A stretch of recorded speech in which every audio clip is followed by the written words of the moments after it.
The spotlight burned against my skin as I held the final arabesque, every muscle trembling with the effort of perfection.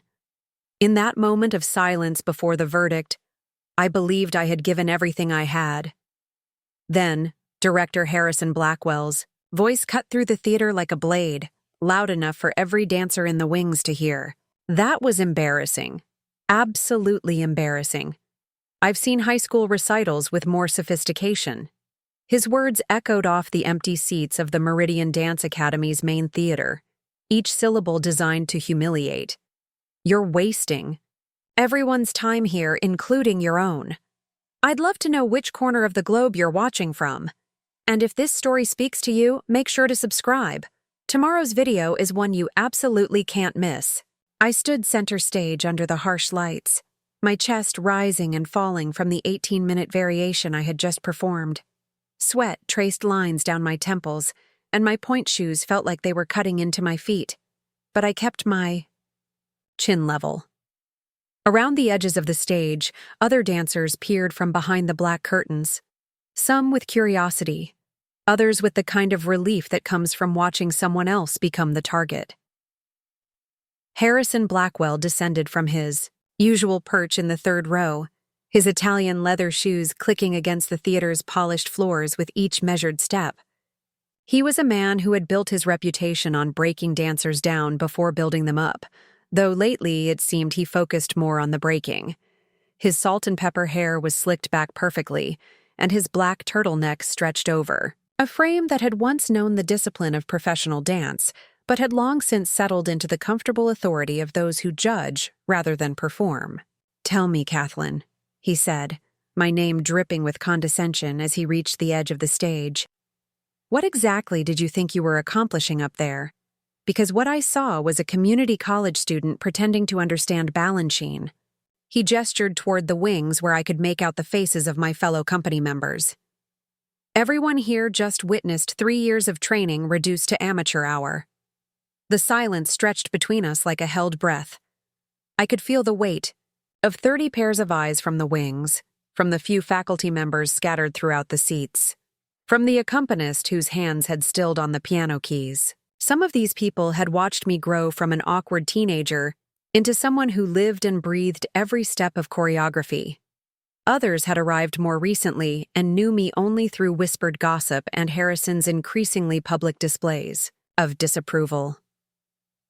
"I gave you the diamonds variation from Jules," he continued, beginning to pace in front of the stage like a prosecutor building his case. "One of the most technically demanding pieces in the repertoire. I gave you 18 minutes to prove you belong in this company, and instead you proved the opposite." He stopped directly in front of me, close enough that I could see the way his eyes gleamed with satisfaction at delivering this verdict. "Your extensions lack power. Your turns are unstable. Your port de bras looks like you're swatting flies." Each criticism landed with surgical precision. I had spent 6 months preparing for this performance evaluation. 6 months of 4-hour morning classes followed by afternoon rehearsals, evening conditioning, and weekend workshops. My body bore the evidence of this dedication in the form of bruised toenails, tight hip flexors, and calluses that had calluses of their own. But Harrison spoke as if those months had been spent in idle recreation. "The worst part," he said, his voice dropping to a stage whisper that somehow carried to every corner of the theater, "is that you actually seem to believe you're good enough for principal roles.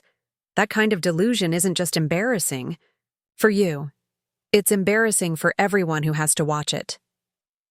From the wings, I caught a glimpse of Madison Clark, one of the younger core members who had joined the company the same year I did. Her face was a mask of careful neutrality, but I could see the way her fingers gripped the edge of the curtain. Nearby, Trevor Walsh stood with his arms crossed, his expression unreadable.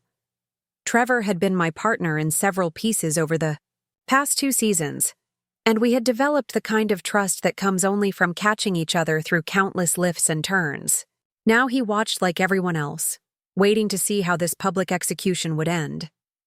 "I think," Harrison said, straightening his turtleneck with deliberate slowness, "it's time we all stopped pretending." "You don't belong in this company, Kathleen. You don't belong on this stage. And you certainly don't belong in any conversation about principal roles." He turned toward the wings, addressing his next comments to the assembled dancers. "Let this be a lesson to all of you. Ambition without ability is nothing but narcissism in tights." A few nervous chuckles rippled from the darkness beyond the stage lights. Not malicious laughter, but the uncomfortable sound people make when they're witnessing something they wish they could escape. I recognized some of those voices. Dancers I had shared late dinners with after long rehearsal days. People who had celebrated my small victories and commiserated over my disappointments. Now they were laughing because Harrison had given them permission, and because staying silent might mean becoming his next target. "You can step down now," Harrison said, his attention returning to me. "Clear the stage so we can move on to someone worth watching." I walked to the wings with the same measured steps I had used to enter, my point shoes silent against the marley floor. As I passed through the curtain, the conversations that had been suspended resumed in hushed tones. I could feel the mixture of sympathy and relief following me into the darkness backstage. Several dancers patted my shoulder or murmured quiet encouragements, but their words felt distant and hollow after Harrison's public dissection of everything I had worked toward. In the dressing room, I sat on the wooden bench that ran along the mirror-lined wall and began the ritual of removing my point shoes. My feet were bleeding in the usual places, small spots of red seeping through the tape and padding that every dancer learns to apply like armor. The shoes themselves were nearly dead, their shanks soft from months of use, their satin stained with rosin and sweat, and the accumulated evidence of countless hours spent pushing against the limits of physics and pain. Around me, the dressing room hummed with the kind of activity that follows any audition or evaluation. Dancers changed from their performance attire into street clothes, discussing their own upcoming evaluations with the nervous energy of people who had just witnessed what failure looked like. The conversation was carefully orchestrated around my presence, acknowledging the elephant in the room without directly addressing it. "Harrison's been in a mood lately," offered Chloe Reynolds, a soloist who had been with the company for 5 years. She was applying makeup remover with the efficiency of someone who had performed this routine thousands of times. Last week, he told Rebecca Martinez that her grand jets looked like a wounded gazelle. "At least Rebecca still has a spot in the company," muttered someone from behind a row of hanging costumes. The comment hung in the air like smoke. Everyone knew what Harrison's evaluation meant, even if he hadn't explicitly stated it. In the world of professional dance, there were polite ways to dismiss someone and direct ways. What I had just experienced was neither polite nor direct. It was public humiliation designed to make an example, to establish dominance, to remind everyone else of their place in the hierarchy. I folded my practice clothes into my dance bag with mechanical precision, each movement automatic after years of repetition. My reflection in the dressing room mirror showed a young woman with dark hair pulled into a severe bun, cheekbones sharp enough to cut glass, and eyes that revealed nothing of the storm brewing beneath the surface. I had learned early in my training to control my facial expressions, to never give directors or teachers the satisfaction of seeing they had broken through. As I gathered my things, I became aware of a presence beside me. Elena Rodriguez, the company's senior principal, had moved to the bench with the fluid grace that marked every gesture of someone who had spent 3 decades perfecting their art. Elena was a legend, a dancer whose name appeared in reviews with adjectives like transcendent and irreplaceable. She was also someone who rarely spoke to core members unless the conversation was absolutely necessary. "Kathleen," she said quietly, her voice barely audible above the general chatter of the dressing room. "Walk with me." I followed her through the maze of hallways that connected the various studios and administrative offices of Meridian Dance Academy. The walls were lined with photographs from past productions, decades of dancers frozen in moments of triumph and artistry. Some faces I recognized from current company members, their younger selves captured in roles they might still be dancing. Others belonged to dancers who had moved on to other companies, retired, or simply disappeared from the professional world when their bodies could no longer sustain the demands. Elena led me to a small rehearsal studio on the building's third floor, a space typically reserved for private coaching or intimate works in progress. The room was dimly lit, with only a few fluorescent panels illuminating the mirrored walls, and the bar that ran along three sides of the space. She closed the door behind us and turned to face me with an expression I couldn't quite read. "What you experienced tonight," she began, choosing her words with the same precision she brought to her dancing, "was not about your technique or your artistry. It was about control. Harrison needs to remind everyone that he holds their careers in his hands, and sometimes that means destroying someone publicly to make the point." I remained silent, partly because I wasn't sure what response she was looking for, and partly because speaking felt like acknowledging a defeat I wasn't ready to accept. "I've been watching you for 2 years," Elena continued. "Not just in company, class or rehearsals, but in the morning sessions when you think no one is paying attention. I've seen you work through combinations that challenge dancers with 10 more years of experience. I've watched you find emotional truth in pieces that other dancers perform technically but without soul." She moved to the center of the studio, her presence commanding even in casual conversation. "Harrison sees talent as a threat when he can't. Take credit for developing it. You didn't come up through his summer intensives or his preferred feeder schools.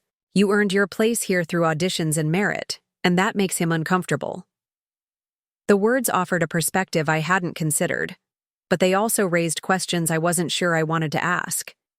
If Elena had been watching, if she recognized something worth defending, why had she remained silent during Harrison's public attack? Why approach me now, in private, rather than speaking up when it might have mattered?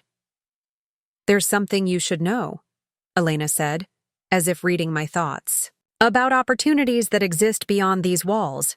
About people who judge dancers on their ability rather than their willingness to submit to petty politics." She reached into her small rehearsal bag and pulled out a business card, plain white with elegant black lettering. The name meant nothing to me, but the address was Manhattan, and the title suggested someone with significant influence in the dance world. "Call this number tomorrow," she said, pressing the card into my palm. "Tell them Elena Rodriguez suggested you make contact. Tell them you're ready for something bigger than this place." Before I could ask what she meant, Elena was moving toward the door with the same quiet authority that had brought her here. She paused with her hand on the doorknob, looking back at me with something that might have been sympathy, or might have been understanding. "Harrison thinks he ended your career tonight," she said. "But some endings are actually beginnings. You'll understand what I mean soon enough." The door closed behind her with a soft click, leaving me alone in the dimly lit studio with nothing but my reflection, my questions, and a business card that felt heavier than paper should feel. Outside, I could hear the building settling into its evening quiet as dancers finished changing and headed home to ice baths and early bedtimes.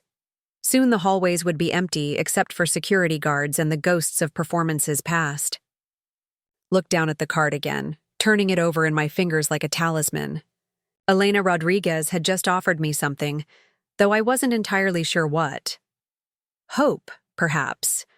Or maybe just another form of disappointment wrapped in more elegant packaging. But as I stood there in the silence of the empty studio, surrounded by mirrors that reflected infinite versions of myself, I knew that whatever came next would be different from what I had planned when I walked onto that stage an hour ago. Harrison Blackwell thought he had humiliated me into submission. He thought his public dissection would send me quietly back to whatever small-town dance studio he imagined had produced me. What he didn't know, what none of them knew, was that I had been preparing for this moment in ways they couldn't see or understand. The business card in my hand was proof that some people saw potential where others saw only problems. I gathered my things and headed for the exit, my footsteps echoing in the empty hallways like a promise of return. 3 weeks before Harrison, Blackwell's public humiliation. I stood in the marble lobby of Lincoln Center, watching the late afternoon sun filter through the massive windows that overlooked the plaza. The Metropolitan Opera House rose before me like a temple, its arched facade promising the kind of artistry that most dancers only dream of approaching. I clutched a manila envelope containing documents that could change everything, though at the time I wasn't entirely sure I understood their full significance. The call had come on a Tuesday morning while I was foam rolling my calves after company class at Meridian. My phone buzzed with an unfamiliar Manhattan area code, and I almost let it go to voicemail. Something made me answer on the fourth ring, perhaps the same instinct that had guided me through years of auditions and rejections. "Is this Kathleen Morrison?" The voice was crisp, professional, with the kind of authority that suggested important decisions were made regularly. "This is Dr. Patricia Whitman from Lincoln Center Theater. I'm calling regarding your application to our principal artist development program." I had never submitted an application to any program at Lincoln Center. The admission requirements alone were beyond what most dancers could achieve. Recommendations from internationally recognized choreographers, video submissions of principal-level repertoire, academic transcripts that demonstrated intellectual engagement with dance theory and history. The program accepted 12 dancers annually from around the world, and graduates consistently moved into leading roles with companies like American Ballet Theatre, New York City Ballet, and the Paris Opera Ballet. "I think there might be some mistake," I said, stepping into an empty hallway where I could speak without being overheard by other company members. "I didn't apply to your program." "No mistake," Dr. Whitman replied. "Your application was submitted by Elena Rodriguez, who serves on our selection committee. She included extensive video documentation of your work, along with a personal recommendation that was quite compelling." Elena Rodriguez. The same principal dancer who had approached me after countless company classes with small corrections and encouragement, who had sometimes stayed after rehearsals to work through combinations privately, who had access to the key cards that allowed entry into studios during off hours when security cameras might not capture our extra sessions. "Ms. Rodriguez indicated that you might be available for an interview process," Dr. Whitman continued. "We're particularly interested in dancers who demonstrate both technical excellence and artistic independence. From what we've reviewed, you appear to possess both qualities in abundance." The conversation that followed was surreal. Dr. Whitman explained that the program was designed for dancers who had outgrown their current environments, who needed space and resources to develop their artistry without the constraints of traditional company hierarchies. Participants worked directly with guest choreographers, performed in showcase productions that industry leaders attended, and received mentorship from artists whose names appeared on theater marquees around the world. "We typically require a formal audition process," she explained, "but Ms. Rodriguez has provided such comprehensive documentation of your abilities that we're prepared to offer you a provisional acceptance, contingent on a single meeting with our artistic staff." I found myself agreeing to the meeting before fully processing what was being offered. The date was set for 3 weeks later, which meant I would be walking into Lincoln Center the day after my scheduled evaluation with Harrison Blackwell. At the time. This seemed like fortuitous timing.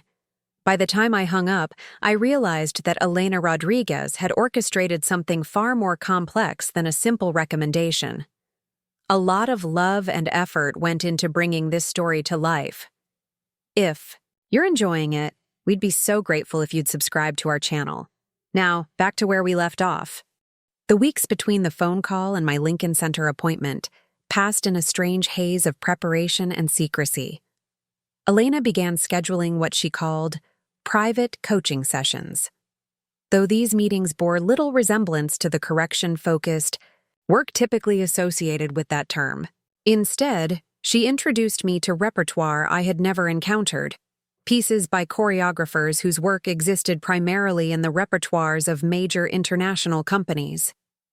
Jerome Robbins created this variation for a principal dancer at New York City Ballet in 1969, Elena explained during one of our evening sessions. It's never been performed by anyone outside that company, but I learned it directly from the original cast member. She demonstrated a sequence of movements that seemed to defy both gravity and anatomical limitation. This is what artistry looks like when it's not constrained by commercial concerns or political considerations. Our sessions took place in the same third-floor studio where she would later give me Dr. Whitman's business card, but during those preparatory weeks, the space felt like a laboratory for artistic exploration.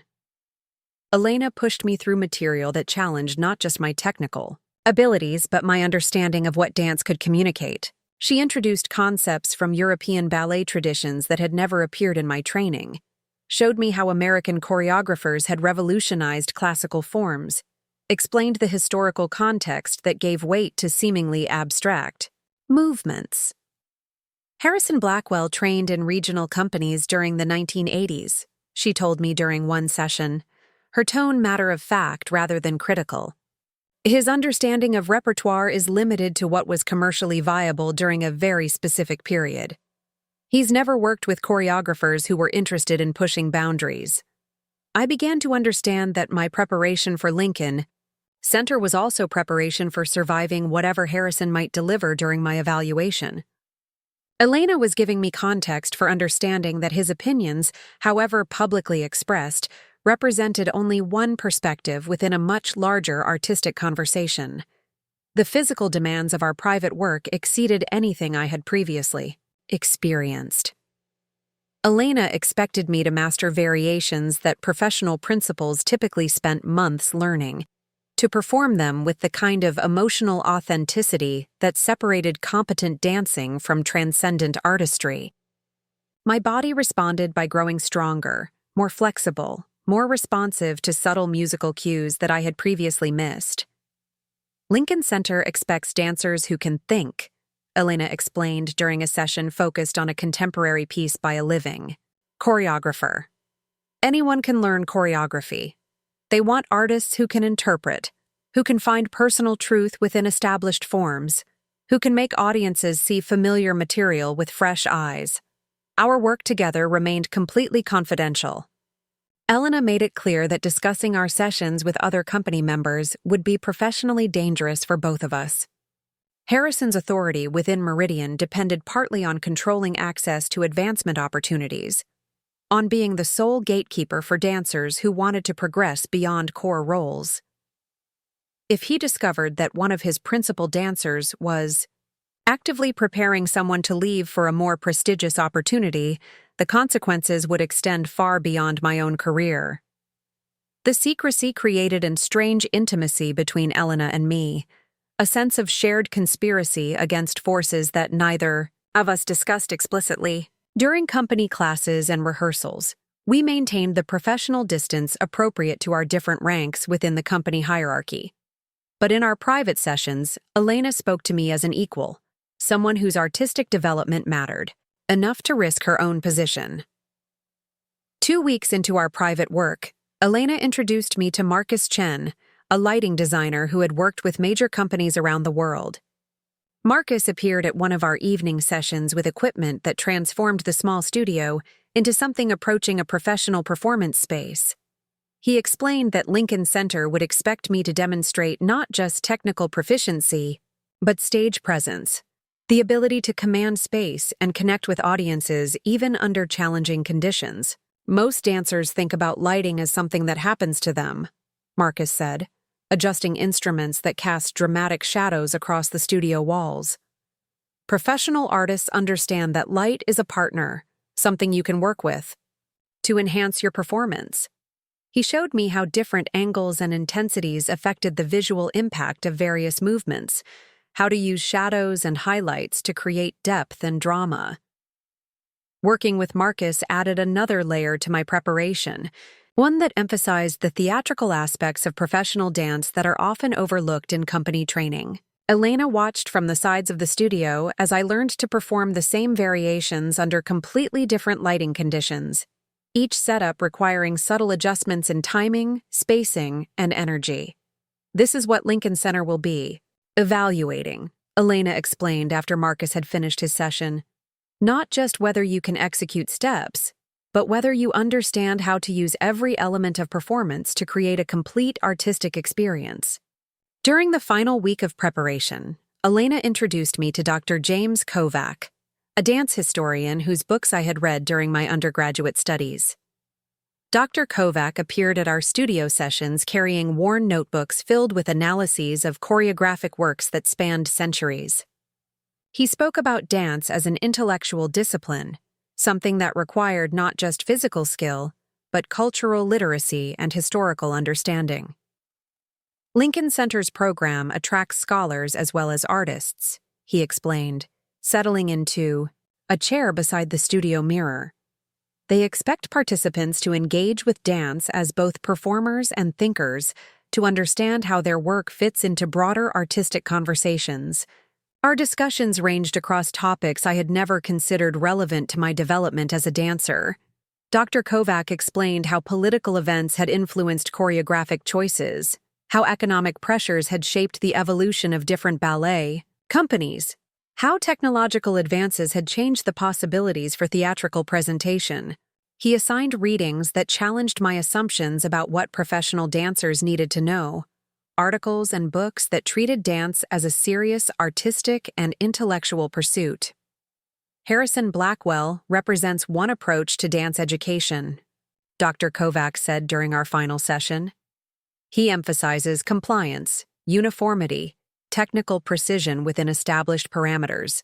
There's nothing wrong with that approach for certain kinds of dancers, but it's not the only approach, and it's not necessarily the best approach for artists who are capable of more independent work. The day before my evaluation with Harrison, Elena scheduled what she called our final preparation session. The studio was set up exactly as it had been during my work with Marcus, with professional lighting that transformed the space into something theatrical. Elena had prepared a variation that combined elements from all the repertoire we had explored together, a piece that would demonstrate the full range of skills I had developed during our private work. Tomorrow, Harrison will judge you according to his standards, Elena said as I prepared to begin. But remember that his standards are not universal. There are other ways of understanding excellence, other contexts in which your abilities will be recognized and valued. I performed the variation with a confidence that surprised me. The weeks of intensive preparation had created changes in my dancing that went beyond technical improvement. I moved with authority I had never possessed, interpreted musical phrases with sophistication that reflected my expanded understanding of choreographic intention. When I finished, Elena's expression was one of satisfaction rather than surprise. "This is who you are as an artist," she said simply. "Tomorrow, Harrison will try to convince you otherwise. Don't let him succeed." She handed me the manila envelope that I would carry to Lincoln Center the following afternoon. Inside were documents that Elena had prepared over the course of our work together: performance videos, written evaluations, letters of recommendation from Marcus and Dr. Kovac, and a detailed analysis of my artistic development that positioned me as a serious candidate for advanced training. "Dr. Whitman is expecting you at 3 o'clock, Elena said. "The meeting will last approximately 2 hours, during which you'll work with members of their artistic staff. They've already seen enough to know they're interested, but they want to confirm that you can handle the intellectual and artistic demands of their program." I left the studio that evening with a sense of anticipation that had nothing to do with my upcoming evaluation with Harrison. Elena had spent 3 weeks preparing me for possibilities I had never imagined, opportunities that existed completely outside the hierarchy that governed life at Meridian Dance Academy. Whatever happened during Harrison's public humiliation, I would walk away knowing that other people saw potential where he saw only problems. The envelope felt substantial in my hands, weighted with documentation of abilities that Harrison would never recognize or value. Inside were letters from people whose opinions carried weight in artistic communities that stretched far beyond the limitations of regional dance companies. I had spent 3 weeks discovering that my understanding of my own capabilities had been artificially constrained by an environment that prioritized conformity over creativity. Elena Rodriguez had given me more than training during those private sessions. She had given me perspective, context, and evidence that excellence could be defined in ways that Harrison Blackwell would never comprehend. Tomorrow, I would carry that knowledge with me onto his stage, and later, I would carry Elena's envelope into Lincoln Center, where different standards would apply and different possibilities would emerge. The afternoon following my humiliation, I found myself sitting across from Dr. Amanda Foster in a small cafe 3 blocks from Lincoln Center. Dr. Foster had been Harrison Blackwell's predecessor as artistic director of Meridian Dance Academy, a position she had held for 12 years, before what the board diplomatically called her transition to consulting work.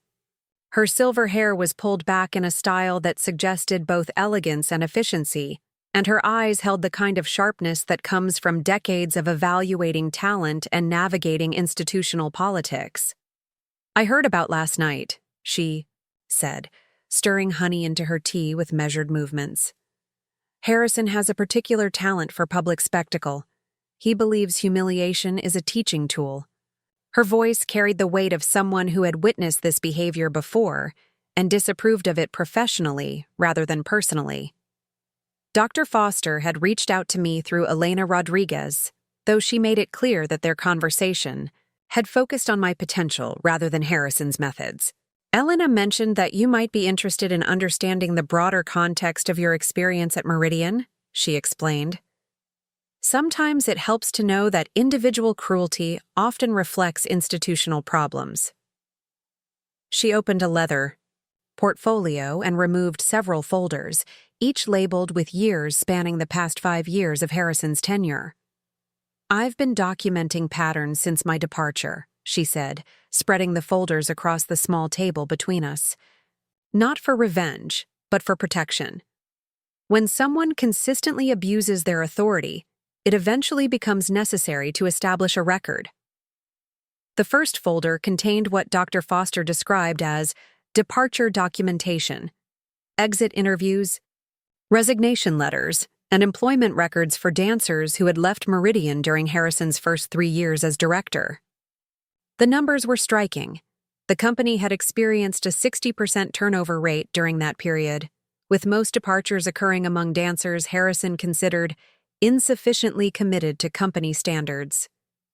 "Notice the pattern," Dr. Foster said, pointing to specific entries. "Dancers who questioned his methods, who demonstrated independent artistic judgment, who showed potential for advancement without his explicit blessing. They were systematically marginalized until they had no choice but to leave."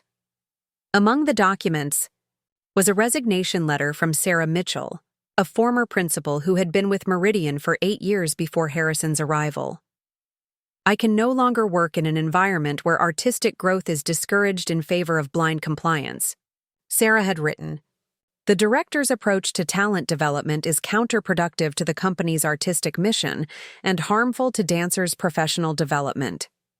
Dr. Foster showed me similar letters from 5 other dancers who had held significant roles within the company. Each described a pattern of behavior that included public humiliation, arbitrary changes in casting decisions, and what one dancer called systematic undermining of confidence and artistic independence. "Harrison's background is important context," Dr. Foster continued, opening the second folder. "He spent 15 years as associate director at Coastal Ballet Theater, a company known for conservative programming and hierarchical management structure. His appointment here represented a significant departure from Meridian's historical commitment to artistic innovation."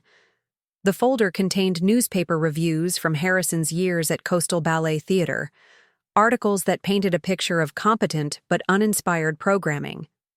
One critic had written, "Director Blackwell's approach prioritizes technical precision over emotional authenticity, resulting in performances that satisfy traditional expectations while rarely surprising or challenging audiences." More troubling were the internal documents Dr. Foster had obtained through her ongoing relationships with board members and administrative staff. These included budget reports showing that Harrison had consistently underspent on guest choreographer fees while increasing expenditures for what he called disciplinary consulting. workshops and seminars focused on maintaining company unity and director authority. He views artists as problems to be managed rather than talents to be developed, Dr. Foster explained. This approach works for some dancers, particularly those who prefer clear hierarchies and explicit direction. But it's devastating for artists who need space to explore their own creative instincts. Our conversation lasted 3 hours, during which Dr. Foster provided documentation that revealed Harrison's methods as part of a deliberate management philosophy rather than random cruelty. She had collected evidence of his systematic discouragement of dancers who showed potential for independent artistic development, his preference for promoting dancers who demonstrated unwavering loyalty over those who demonstrated superior ability, and his pattern of using public humiliation to maintain control over company dynamics. The board hired him specifically to reduce what they perceived as excessive artistic experimentation, Dr. Foster said as our meeting concluded. They wanted someone who would focus on financial stability and traditional programming. What they didn't anticipate was how his methods would affect the company's ability to attract and retain serious artists. She handed me copies of several folders, explaining that other former company members might be willing to share their experiences if approached appropriately.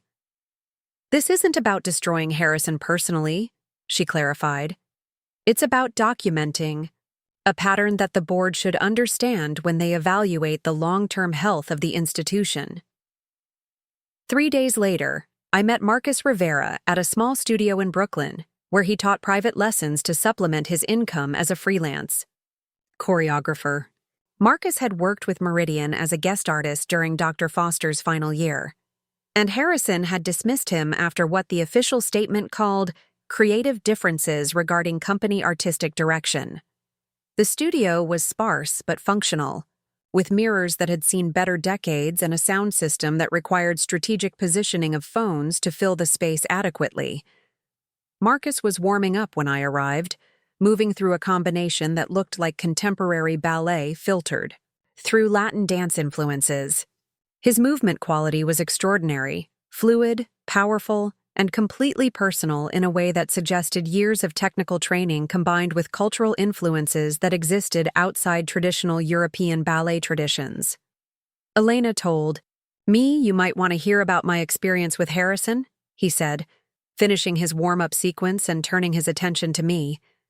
"It's not a particularly pleasant story, but it might be useful context for what you experienced." Marcus had been commissioned to create a 15-minute piece for Meridian's annual Contemporary Showcase, a program that had traditionally featured experimental works by emerging choreographers. His proposed piece incorporated elements from his Puerto Rican heritage, combining classical ballet technique with rhythmic structures and movement qualities that reflected his cultural background. Harrison's feedback was immediate and non-negotiable, Marcus explained. He said the piece was too ethnic for Meridian's audience, that it would alienate subscribers who expected traditional ballet programming. He suggested I create something more universally appealing instead. The conversation that followed had escalated quickly. Marcus had argued that contemporary ballet should reflect the cultural diversity of both dancers and audiences, that innovation required incorporating influences from outside traditional European frameworks. Harrison had responded by questioning Marcus's understanding of what he called appropriate artistic standards for a company of Meridian's reputation. He told me that experimental work belonged in community centers, not professional theaters, Marcus said, demonstrating a section of the original choreography as he spoke. He said that audiences came to Meridian to see real ballet, not what he called political statements disguised as art.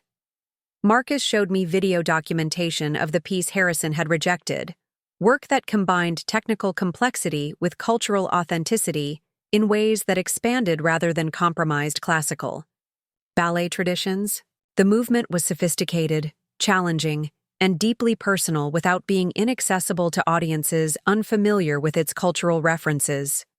The interesting thing, Marcus continued, is that I later learned Harrison had made similar comments.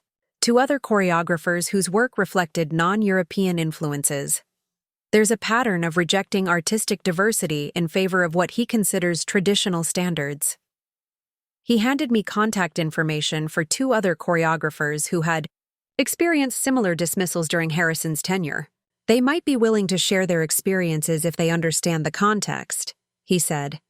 Nobody wants to be the first person to speak up, but once someone starts the conversation, others often find their voices.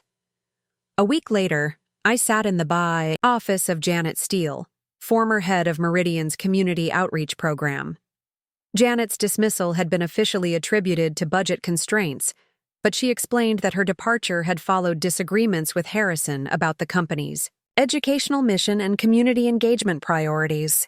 Harrison views outreach as charity work that distracts from the company's primary artistic mission, Janet said, showing me documentation of programs that had been discontinued during his first year as director.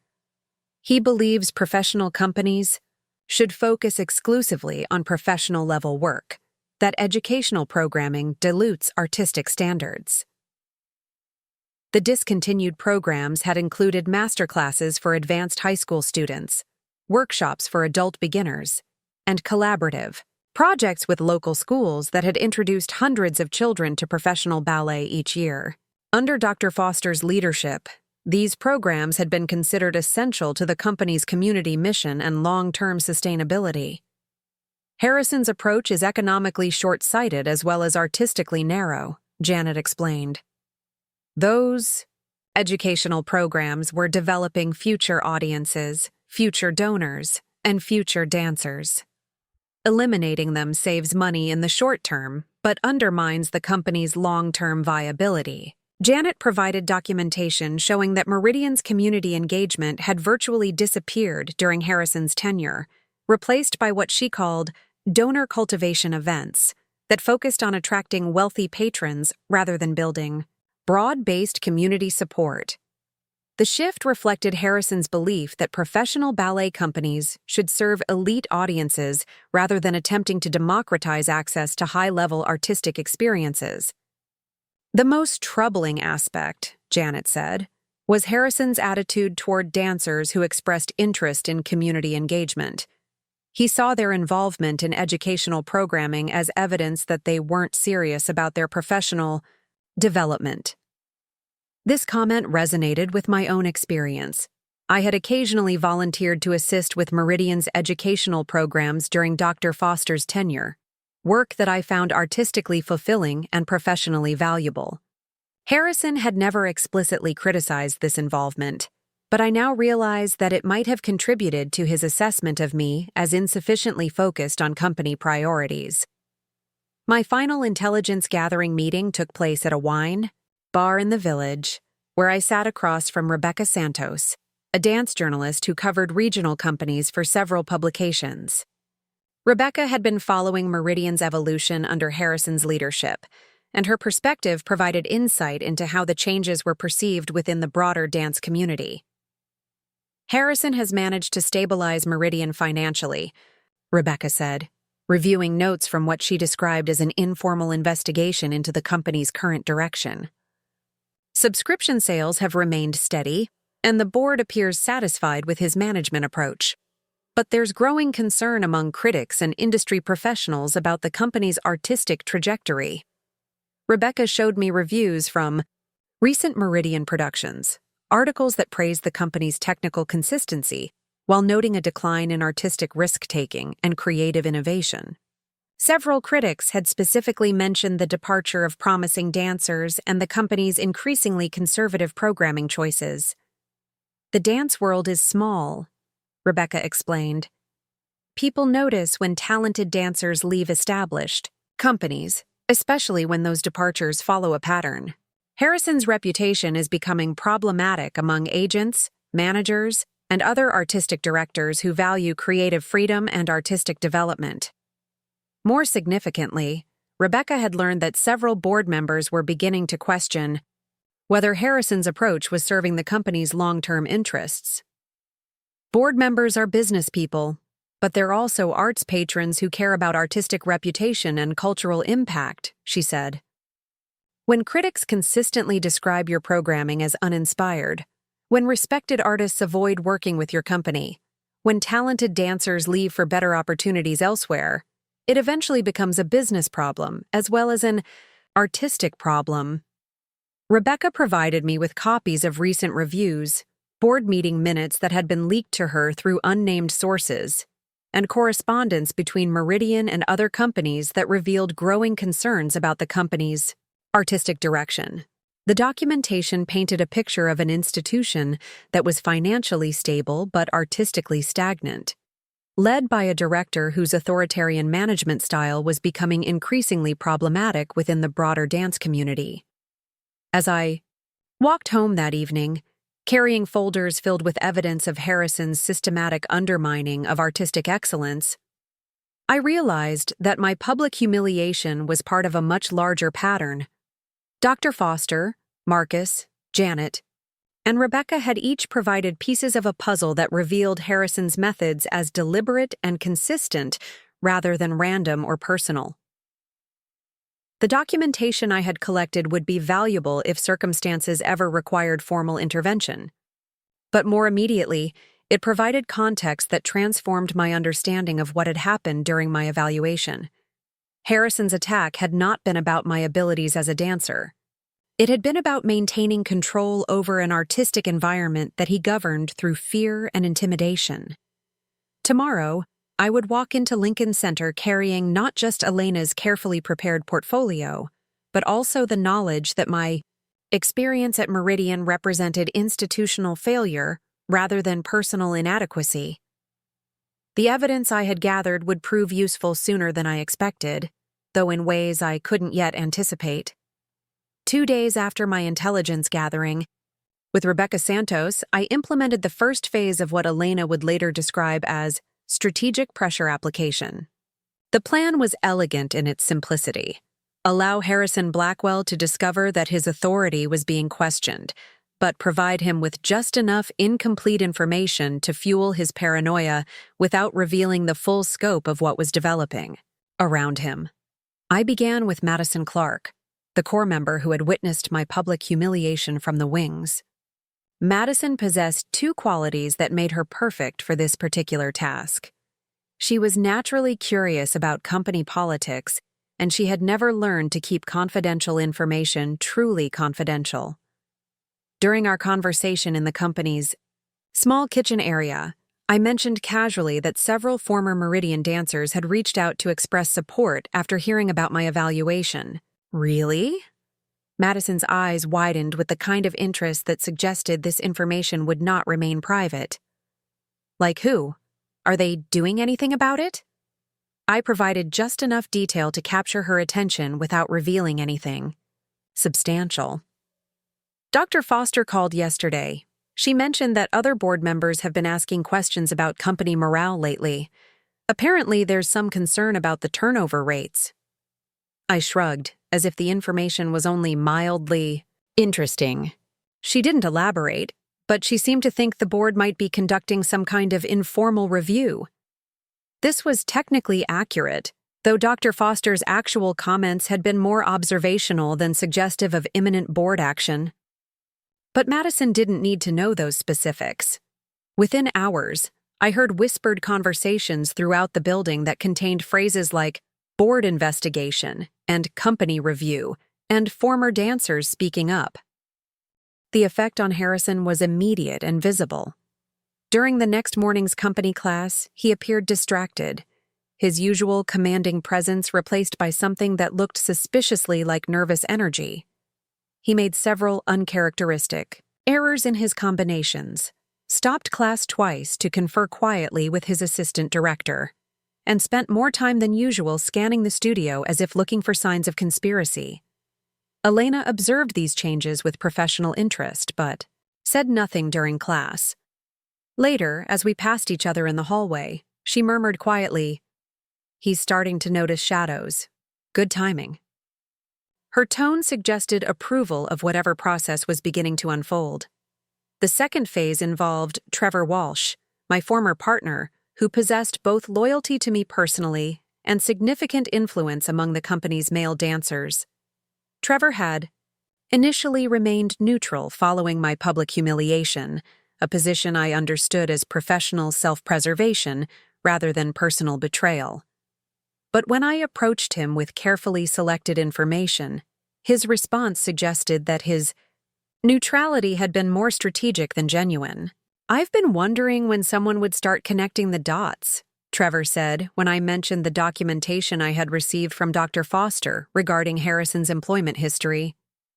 We were standing in the empty physical therapy room after a particularly demanding rehearsal, a location that provided privacy without appearing deliberately secretive.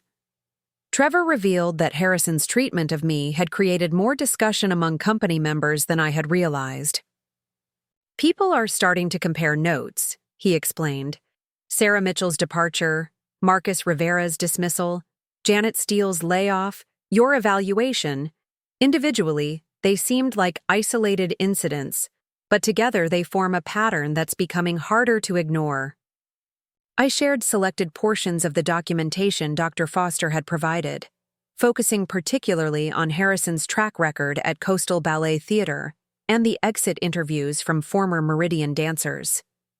Trevor's reaction was immediate and angry, though his anger was directed at the institutional problems rather than at me for revealing them. "This explains a lot," he said, reviewing the materials with the kind of attention he typically reserved for complex choreography. "I've been wondering why so many talented people have been leaving, why the programming has become so conservative, why Harrison seems to view creativity as a threat rather than an asset." Trevor's influence among the male dancers was significant, partly because of his seniority, and partly because of his reputation for political astuteness.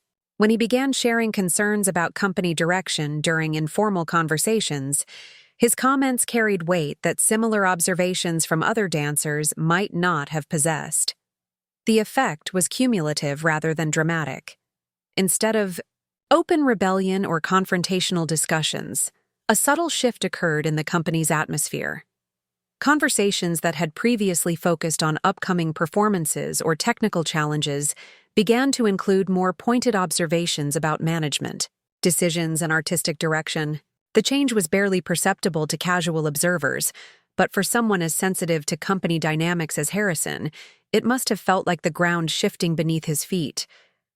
Elena accelerated the psychological pressure by scheduling a meeting with board chair Catherine Drummond, though she was careful to describe their conversation to me in terms that suggested concern for company welfare rather than personal vendetta.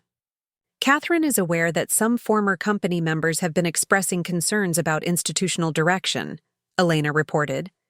"She's asked me to provide a confidential assessment of company morale and artistic development trends." This development was particularly significant because Catherine Drummond had been instrumental in Harrison's hiring and had publicly supported his management approach during his first 2 years as director. Elena's meeting with Catherine suggested that board-level concern was beginning to emerge, independent of whatever information former company members might be providing.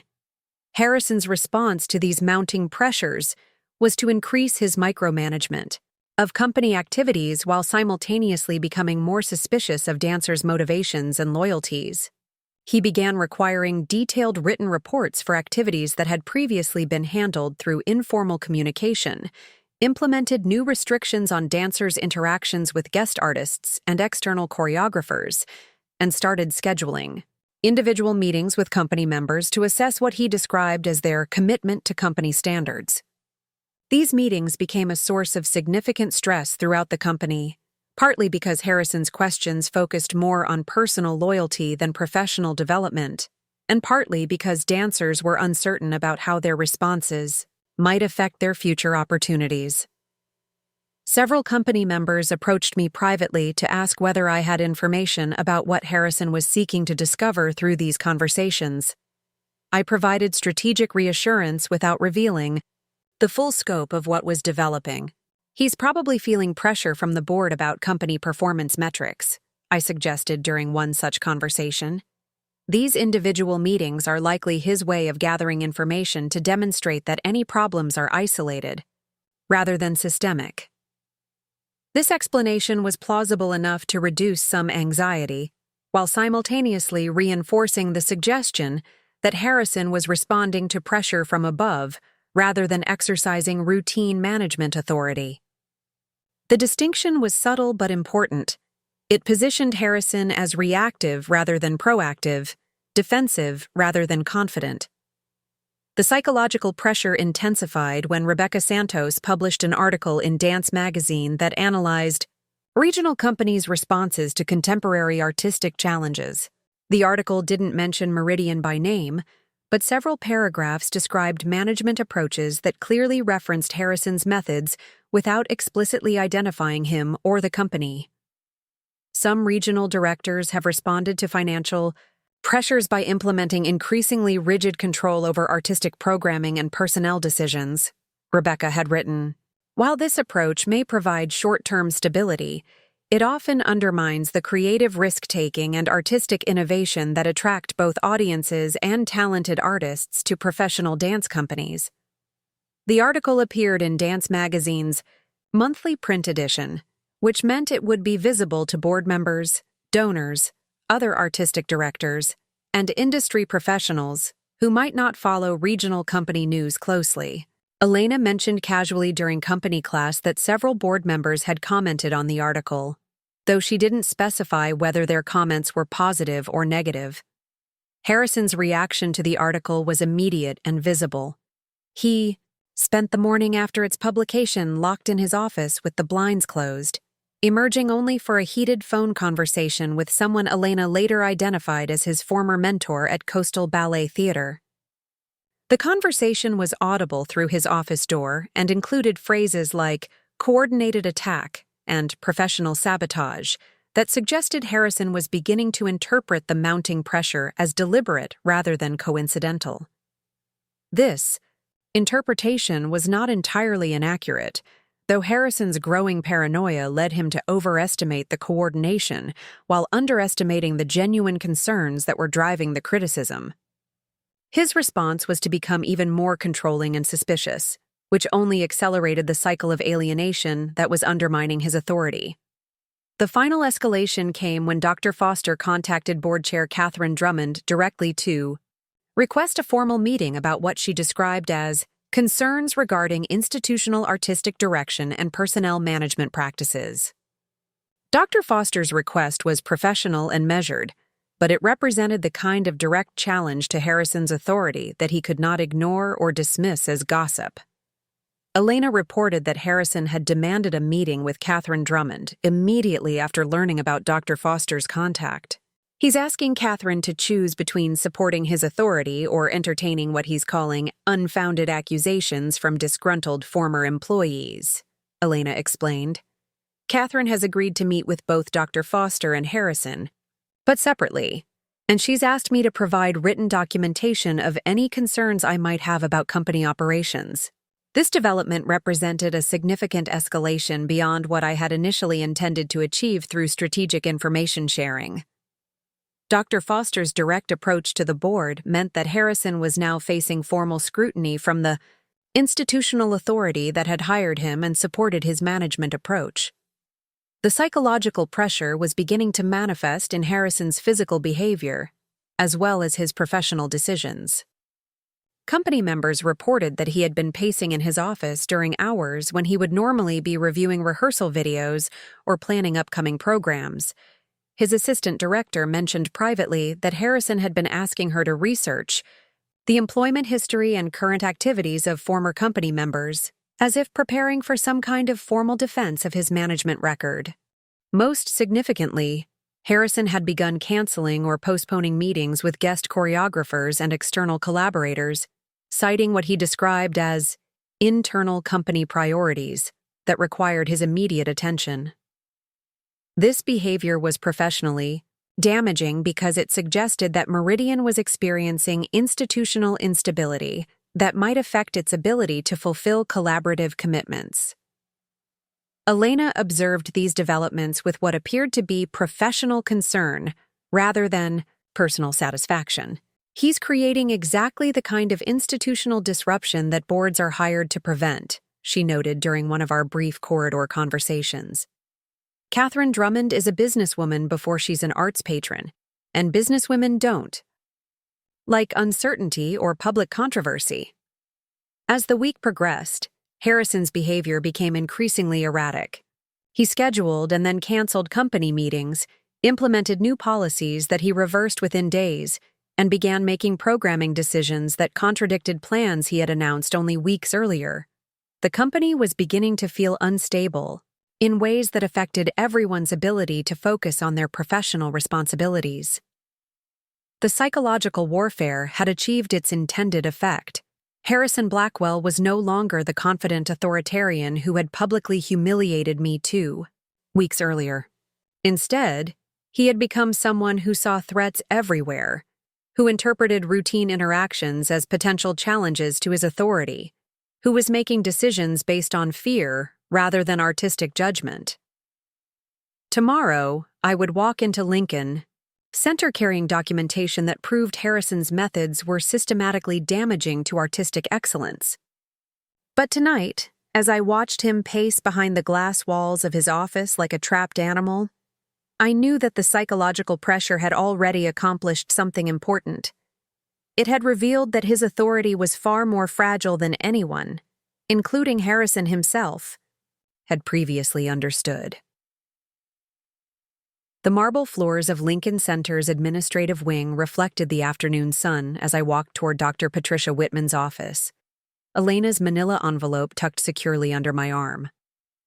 3 weeks had passed since that initial phone call, 3 weeks during which my entire understanding of my capabilities and prospects had been systematically reconstructed. Now, as I approached the meeting that would determine my future, I carried not just Elena's carefully prepared documentation, but also the psychological armor that came from understanding exactly what Harrison Blackwell represented and why his opinions held no weight in serious artistic circles.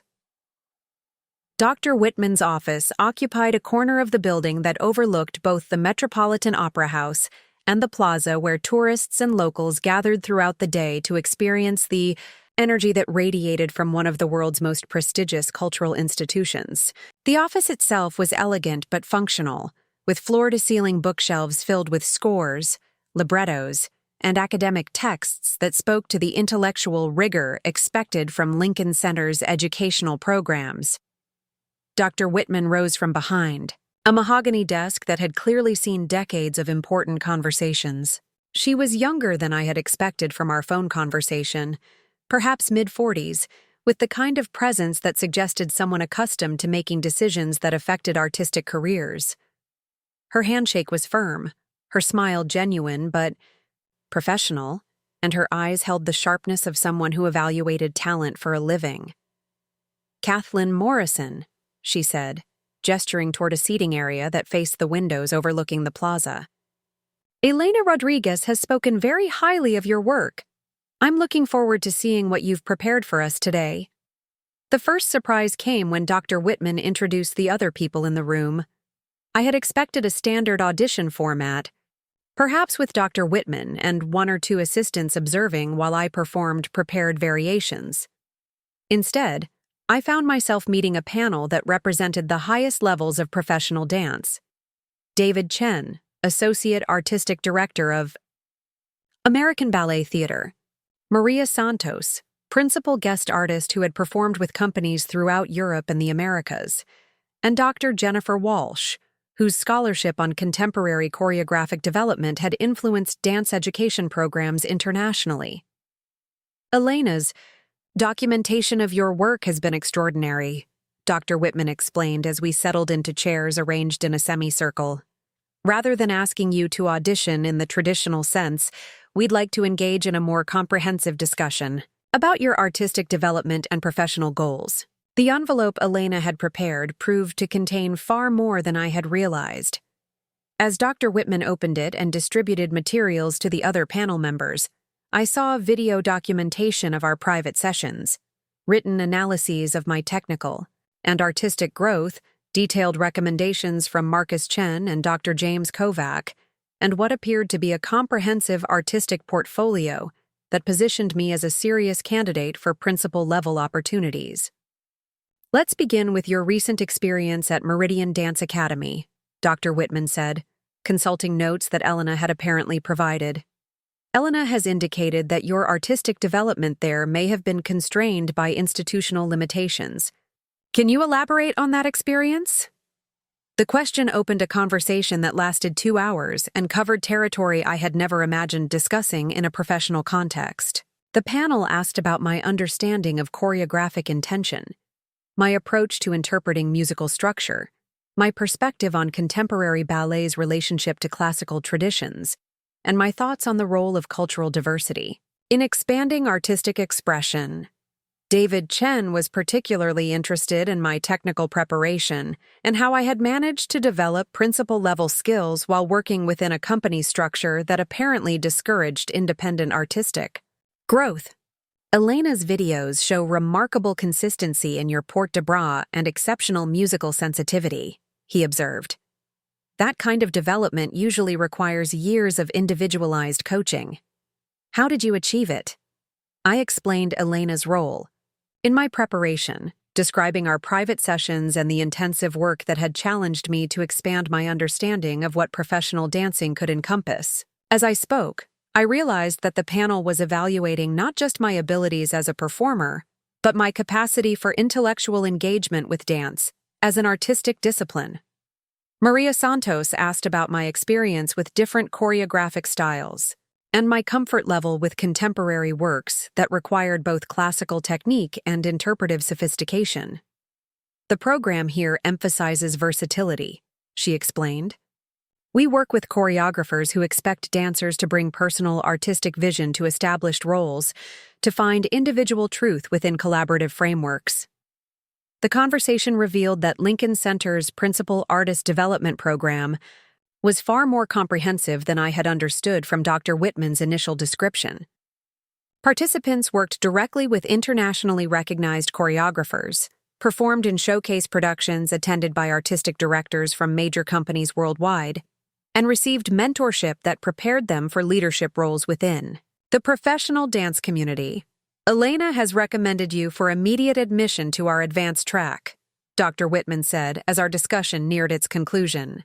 This track is typically reserved for dancers who already hold principal positions with established companies. Given your current circumstances, we'd be offering you an extraordinary opportunity for accelerated development. Dr. Jennifer Walsh leaned forward, her expression serious but encouraging. We should be clear about what this means practically. Admission to our advanced track essentially functions as an endorsement of your readiness for principal-level responsibilities. Companies recruit directly from this program, and our graduates consistently move into leading roles with major institutions. The implications of what they were offering began to crystallize. This wasn't simply an educational program or professional development opportunity. It was a direct pathway to the highest levels of professional dance, recognition that my abilities warranted consideration for roles that Harrison Blackwell had publicly declared beyond my capabilities. There's one additional element we should discuss, David Chen said, glancing at his colleagues before continuing. Elena has indicated that your departure from Meridian may have involved circumstances that reflect poorly on that institution's artistic leadership. If you're comfortable doing so, we'd appreciate your perspective on those circumstances. These unauthorized activities, Harrison announced, his voice rising with theatrical indignation, represent a fundamental betrayal of the trust this company places in every artist we employ. When dancers pursue external opportunities without proper notification and approval, they demonstrate that their commitment to our artistic mission is conditional and self-serving. I remained silent, allowing Harrison to build his case while simultaneously destroying his own credibility. Every accusation he leveled against me could be easily refuted with documentation that would simultaneously expose the inadequacy of his leadership and the institutional problems that had driven talented artists away from Meridian. Furthermore, Harrison said, stopping directly in front of my row and addressing his comments specifically to me, when dancers collaborate with former employees who hold grudges against this institution, when they provide ammunition for attacks on company leadership, When they participate in coordinated efforts to undermine institutional stability, they forfeit any right to claim they're acting in good faith. Catherine Drummond's pen stopped moving. She looked up at Harrison with an expression that suggested she was hearing accusations she had not been prepared for, claims that went beyond personnel management into territory that sounded suspiciously like paranoia. "I think," I said, rising from my seat with the deliberate composure I had maintained throughout Harrison's 3-week campaign of psychological pressure, "there may be some confusion about what constitutes unauthorized professional activity and what constitutes normal career development." The theater fell silent except for the soft hum of ventilation systems. Harrison's expression shifted from theatrical confidence to genuine surprise, as if he had not expected me to respond directly to his accusations. I reached into my jacket and removed the Lincoln Center offer letter, unfolding it with movements that were visible to everyone in the theater. "Yesterday, I met with Dr. Patricia Whitman from Lincoln Center's Principal Artist Development Program. This meeting was arranged by Elena Rodriguez, who recommended me for their advanced track based on her assessment of my artistic development and professional potential." Gasps rippled through the theater.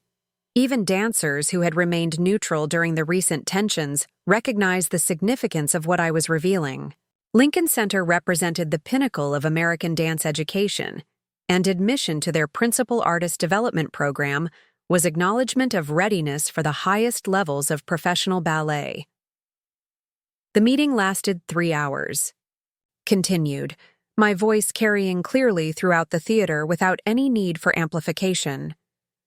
During that time, I worked with David Chen from American Ballet Theatre, Maria Santos, who has performed with major companies throughout Europe, and Dr. Jennifer Walsh, whose scholarship on contemporary choreographic development influences dance programs internationally. Harrison's face was transitioning from surprise through confusion toward something that looked like panic. Catherine Drummond had resumed taking notes, but her attention was now focused entirely on my words rather than Harrison's accusations.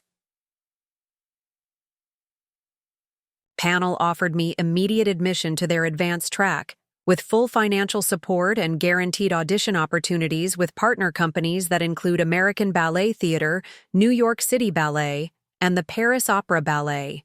I paused, allowing the implications to settle throughout the theater. They described this admission as recognition of my readiness for principal-level responsibilities. The silence that followed was profound. Harrison stood center stage looking like someone who had just watched his carefully constructed reality collapse without warning. Several company members turned to look at him, waiting for a response that he seemed unable to formulate. "This is exactly what I'm talking about," Harrison finally managed, though his voice lacked the authority it had possessed moments earlier. "Unauthorized meetings, secret negotiations, arrangements made behind the company's back with complete disregard for contractual obligations." "Actually," Elena Rodriguez said, rising from her seat with the fluid grace that marked all her movements, "I arranged Kathleen's recommendation to Lincoln Center through my position on their selection committee, a role I've held for 6 years, with full board awareness and approval."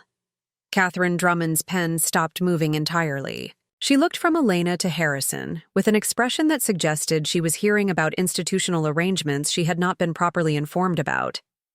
Elena continued, her voice carrying the weight of nearly 2 decades as Meridian's senior principal. "Lincoln Center's program serves partly as a development opportunity for dancers whose abilities exceed their current environments.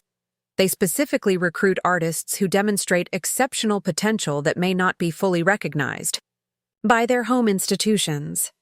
The implication was unmistakable. Lincoln Center had evaluated my abilities and found them worthy of their most prestigious program, while Harrison had publicly declared those same abilities embarrassing and worthless. "Furthermore," Elena said, opening a folder she had brought, "to the meeting, Lincoln Center's evaluation process includes assessment of institutional factors that may be constraining artistic development. They were particularly interested in understanding why a dancer of Kathleen's caliber had been subjected to public humiliation rather than professional development opportunities. Harrison's expression was now one of obvious distress. He began pacing again, but his movements lacked their earlier theatrical confidence, instead suggesting someone who was trying to regain control of a situation that had escaped his management entirely. "This is unprecedented," he said, though whether he was referring to my Lincoln Center acceptance, Elena's public contradiction of his authority, or the general collapse of his disciplinary meeting was unclear. Company principals do not arrange external opportunities for core members without director approval. This represents a fundamental violation of chain of command and institutional protocol. Catherine Drummond closed her portfolio and stood, commanding immediate attention from everyone in the theater. Her presence suggested someone accustomed to business environments where authority derived from competence rather than title. "Harrison," she said, her voice carrying the kind of authority that comes from controlling institutional budgets and personnel decisions. "I think we need to step back and examine what we're actually discussing here. One of our dancers has been accepted into the most prestigious development program in American ballet, with recognition from internationally respected artistic leaders, based on a recommendation from our own senior principal." She paused, allowing her words to register throughout the theater. Under normal circumstances, this would be cause for celebration, not disciplinary action. Harrison began to respond, but Catherine continued before he could speak.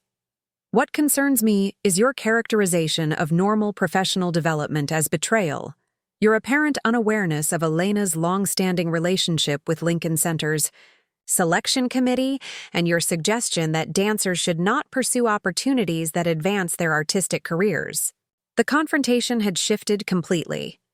Harrison was no longer prosecuting my supposed violations of company policy. Instead, he was defending management decisions that board chair Catherine Drummond was questioning publicly, in front of the entire company. "The board hired you to develop artistic talent and maintain institutional reputation," Catherine continued, her tone suggesting someone delivering a performance evaluation rather than participating in a disciplinary meeting. "When talented dancers leave for better opportunities, when respected institutions recruit our artists because they see potential we've failed to recognize, when our programming becomes increasingly conservative while other regional companies embrace innovation, these outcomes reflect leadership decisions that the board needs to evaluate." Harrison's downfall was complete before he fully understood what was happening. Catherine Drummond had transformed his mandatory disciplinary meeting into a public assessment of his competence as artistic director, and the evidence was overwhelmingly against him. "I think," Catherine said, addressing the assembled company members, "this meeting has provided valuable insight into company operations and institutional priorities. Elena, would you be available to discuss transitional artistic leadership with the board tomorrow morning?" Elena nodded with professional composure, though I could see the satisfaction in her eyes as she accepted what was essentially an offer to assume temporary control of artistic operations. Harrison stood center stage, his authority evaporated, his accusations proven baseless, his management approach exposed as counterproductive to the institutional mission he had been hired to serve. The dancers who had watched my public humiliation 3 weeks earlier now witnessed his complete professional collapse in the same space, under the same harsh lights, with the same audience observing his defeat. The meeting ended without formal dismissal. Company members simply began gathering their belongings and heading toward the exits, their conversations buzzing with the implications of what they had just witnessed. Harrison remained on stage, apparently unable to process how quickly his attempt to reassert authority had become the mechanism of his own destruction. I walked toward the exit carrying the Lincoln Center offer letter, no longer folded and hidden, but visible evidence of recognition that Harrison had declared impossible. Tomorrow, I would call Dr. Patricia Whitman to formally accept admission to the Principal Artist Development Program. Tonight, I left Meridian Dance Academy for the final time, knowing that Harrison Blackwell's reign of intimidation and mediocrity was over. 6 months after that final confrontation in Meridian's theater, I stood in the wings of David H. Koch Theater, adjusting the straps of my point shoes before my debut performance with the Principal Artist Development Program's Spring Showcase. The energy backstage was electric, charged with the focused intensity of dancers who had spent months preparing for a single evening that would determine their professional trajectories. Around me, 11 other artists from the program's advanced track completed their pre-performance rituals, each carrying the quiet confidence that comes from working with the world's most respected choreographic minds. The transformation had been more profound than anything Dr. Patricia Whitman had described. During that initial meeting in her Lincoln Center office, the program didn't simply provide advanced training. It reconstructed participants' understanding of what professional artistry could encompass. Over the course of 6 intensive months, I had worked with guest choreographers whose names appeared on theater marquees from New York to Moscow, learned repertoire that existed nowhere outside the world's most prestigious companies, and developed artistic instincts that would have been impossible to cultivate within the constraints of regional company hierarchies. Tonight's performance represented the culmination of that development. I would be dancing a principal role in a newly commissioned work by Christopher Wheeldon, partnered with a soloist from the Royal Ballet who was participating in the program's international exchange component. The audience included artistic directors from major companies worldwide, critics whose reviews could establish or destroy careers, and industry professionals who attended specifically to identify emerging talent worthy of immediate principal level opportunities. 5 minutes to places, the stage manager announced, her voice carrying the authority of someone who had overseen countless debuts that launched international careers. Around me, dancers began their final preparations, some stretching in corners of the wings, others reviewing choreographic sequences in their minds. All of us aware that the next hour would showcase 6 months of the most intensive artistic development any of us had ever experienced. The program had changed me in ways that extended far beyond technical improvement. Working with Christopher Wheeldon had taught me that professional choreographers expected dancers to contribute intellectual and emotional insights to the collaborative process, to bring personal artistry to established frameworks, rather than simply executing predetermined movements. My partnership with Royal Ballet soloist James Mitchell had demonstrated how principals in major companies approach their craft with scholarly seriousness, treating each role as an opportunity for artistic discovery, rather than mere performance. Obligation. Most significantly, the program's academic component had provided historical and theoretical context that transformed my understanding of dance as an art form. Dr. Jennifer Walsh's seminars on contemporary choreographic development had shown me how the works I performed connected to broader cultural conversations, how individual artistic choices reflected and influenced societal changes, how professional dancers functioned as cultural ambassadors whose work carried meaning beyond entertainment. "This is it," whispered Sarah Chen, a fellow program participant who had arrived from San Francisco Ballet with credentials that would have intimidated me 6 months earlier, but now seemed like natural qualifications for the kind of work we were doing together. "Everything changes tonight." She was right, though perhaps not in the way she intended. The evening's showcase would certainly influence our professional opportunities, but the real transformation had occurred during the months of preparation, the gradual development of artistic maturity that separated serious professionals from talented amateurs. As I took my place in the wings for the opening of Christopher Wheeldon's new work, I thought briefly about the theater at Meridian Dance Academy, where Harrison Blackwell had attempted to destroy my confidence under similar stage lights 6 months earlier. The contrast was so complete as to seem surreal. Then, I had been a core member fighting for recognition within an institution that discouraged artistic independence. Tonight, I was preparing to debut new choreography by one of the world's most celebrated contemporary ballet creators in front of an audience that included the people who would determine my future in professional dance.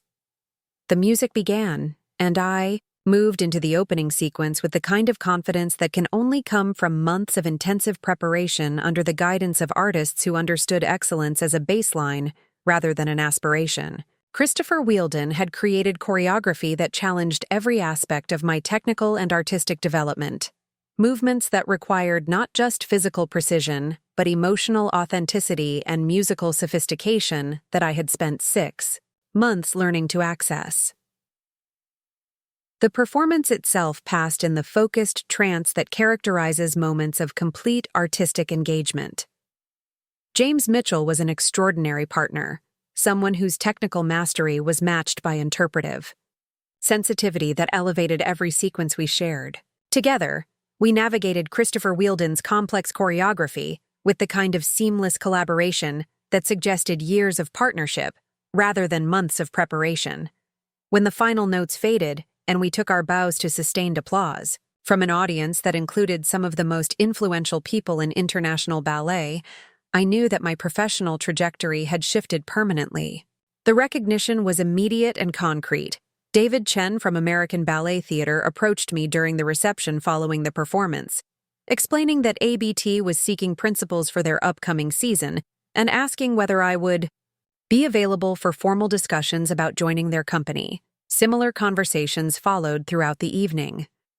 Representatives from New York City Ballet, Houston Ballet, and the National Ballet of Canada all expressed interest in my immediate availability for principal-level opportunities. Dr. Patricia Whitman observed these interactions with obvious satisfaction, later explaining that this level of industry response was exactly what the program was designed to achieve. 6 months ago, you were fighting for recognition within a regional company, she said as the reception wound down and program. Participants began planning their transitions to new opportunities. Tonight, you have offers from 3 of the most prestigious ballet companies in North America. This is what happens when institutional constraints are removed and artists are allowed to develop their full potential. The following morning brought news that completed the transformation Elena Rodriguez had initiated when she first arranged my recommendation to Lincoln Center. Harrison Blackwell had submitted his resignation as artistic director of Meridian Dance Academy, effective immediately, citing what his official statement described as philosophical differences with the board regarding institutional artistic direction. Elena had been appointed interim artistic director and was already implementing changes that reversed 3 years of Harrison's authoritarian management approach. She had reinstated the guest choreographer program that Harrison had eliminated, restored the community outreach initiatives that Janet Steele had developed, and begun recruiting dancers whose artistic independence would contribute to rather than threaten the company's creative mission. Harrison's departure has transformed the entire atmosphere, Elena explained during a phone call that afternoon. Dancers who had been considering leaving are now excited about staying. We're attracting guest artists who had stopped working with us during Harrison's tenure, and the board is supportive of programming that emphasizes artistic innovation rather than safe traditionalism. The changes at Meridian represented more than personnel adjustments. They reflected recognition that Harrison's approach had been fundamentally counterproductive to the institution's artistic mission. Under Elena's leadership, the company was beginning to function as it had during Dr. Amanda Foster's tenure, as an environment where talented artists could develop their capabilities without sacrificing creative independence to institutional control.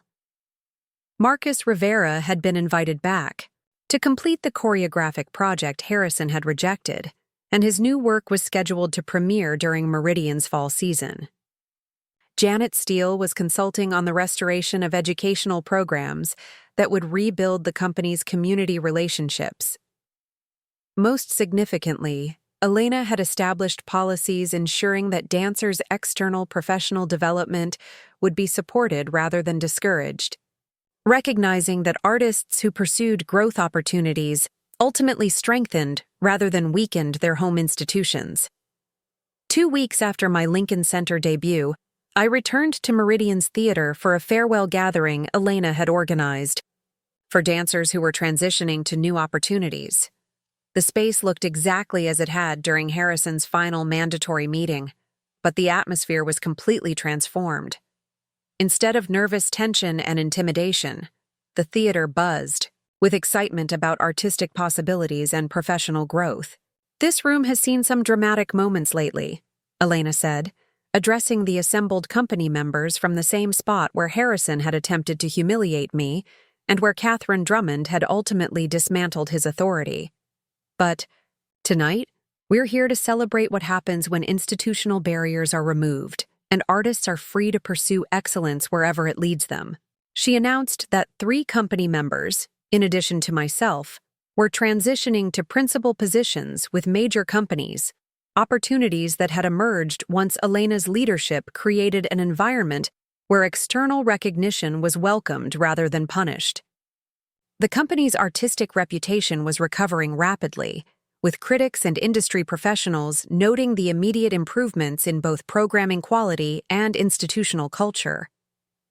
Standing in that theater, surrounded by dancers whose careers would benefit from Elena's enlightened leadership approach, I realized that my individual confrontation with Harrison Blackwell had catalyzed changes that would affect dozens of artists for years to come. What had begun as personal humiliation had evolved into institutional transformation that would allow future generations of dancers to develop their abilities without sacrificing artistic integrity to authoritarian control. Leadership, Elena continued, her words carrying weight that came from having navigated both the destruction and reconstruction of institutional culture, is not about controlling artists or limiting their possibilities. Leadership is about creating environments where excellence can flourish, where individual growth strengthens collective achievement, where institutional success is measured by the artistic development of every person who walks through our doors. Her wow. Philosophy represented everything Harrison Blackwell had failed to understand about professional arts management. Artists were not problems to be managed, but resources to be cultivated, not threats to be controlled, but assets to be developed. The contrast between their approaches had produced dramatically different outcomes. Harrison's authoritarian methods had driven talent away and stagnated artistic growth, while Elena's supportive leadership was attracting artists and generating innovation that enhanced Meridian's reputation throughout the professional dance community. As the evening concluded, and I prepared to leave Meridian for the final time, Elena walked with me to the same exit I had used after Harrison's public humiliation 6 months earlier. The symbolic completion was not lost on either of us. I was leaving not in defeat but in triumph, carrying offers from major companies that validated everything Harrison had declared worthless.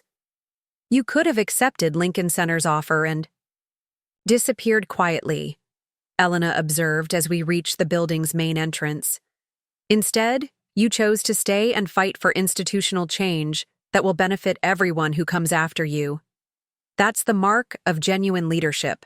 Her words carried special weight because Elena understood better than anyone the risks I had taken by challenging Harrison's authority rather than simply escaping his influence. The documentation I had gathered, the alliances I had built, the strategic pressure I had applied, all of it could have backfired and destroyed my career before it properly began. Sometimes, I replied, looking back at the building where I had spent 3 years developing as an artist despite rather than because of institutional leadership. The only way to protect your own artistic integrity is to challenge systems that demand you sacrifice it. Harrison taught me that excellence isn't about compliance or submission. It's about refusing to accept limitations that others try to impose on your potential. 6 months later, as I settled into my new role as principal, dancer with American Ballet Theater, I received a program from Meridian's fall season. Elena's artistic direction had transformed the company into exactly the kind of institution Dr. Amanda Foster had originally envisioned, a place where emerging artists could develop their capabilities while contributing to innovative programming that served both artistic and community missions. The program included a note from Madison Clark, who had been promoted to soloist and was thriving under Elena's mentorship. "The company feels like a completely different place," she had written. "People are excited about coming to work. We're doing challenging repertoire, and nobody's afraid of being publicly humiliated for showing artistic independence. You probably..." Don't realize how much your stand against Harrison changed things for all of us. But I did realize it. Standing up to institutional bullying had required courage, but the alternative, accepting limitation and diminishment, would have been far more costly. Harrison Blackwell had tried to convince me that my artistic aspirations were embarrassing delusions. Instead, those same aspirations had led to recognition from Lincoln Center, offers from major companies, and ultimately to the principal career that he had declared impossible. The real victory wasn't personal vindication, but institutional change that would protect other artists from experiencing the kind of systematic discouragement that masqueraded as professional development. Elena's leadership at Meridian demonstrated that excellence could be achieved through support and encouragement, rather than intimidation and control. Excellence, I had learned, was not about accepting others' assessments of your limitations. It was about refusing to let institutional failures constrain individual possibilities, about understanding that artistic growth requires environments that celebrate rather than suppress creative independence. Harrison Blackwell had called my dancing embarrassing. Lincoln Center called it ready for principal roles with the world's most prestigious ballet companies. The difference wasn't in my abilities. It was in their capacity to recognize and nurture artistic potential. Sometimes the most important battle an artist can fight is the one that protects not just their own career, but the right of every artist who comes after them to pursue excellence without compromise. Looking for more? We've got 2 amazing stories ready for you right on screen. If this one touched you, these are absolutely worth your time. Click to watch them now. And hey, subscribe and hit that bell to never miss our latest uploads.